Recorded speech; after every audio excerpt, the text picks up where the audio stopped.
Ang pakay ko po sa pag-iikot ko sa iba't ibang bayan at lalawigan sa bansa upang makausap kayo nang maunawaan natin ang inyong sitwasyon at makahanap tayo ng nararapat na solusyon sa iyong mga hinaharap na suliranin.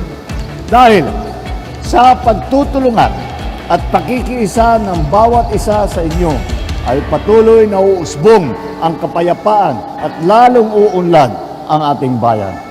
Sama-sama tayong mangarap at kumilos para sa isang bagong Pilipinas.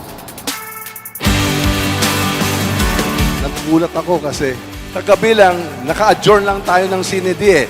Pag nag-declare kami ng adjournment CND, lahat yan. Lilipad yan sa mga distrito nila. Pero imbis na umuwi sila sa mga sariling distrito, andito tayong lahat sa Tawi-Tawi. And all of the almost 100 congressmen and congresswomen of the 19th Congress.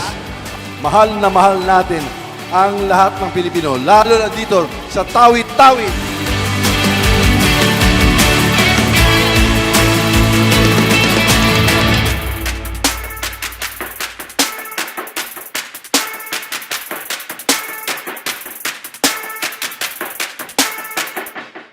Maligayang pagdating sa bagong Pilipinas, Tawi-Tawi! Woo!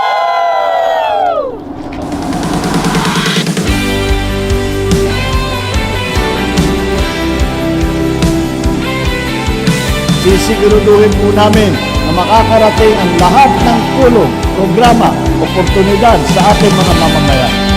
Lalo na sa pinakamalayong lugar tulad ng Tawi-Tawi.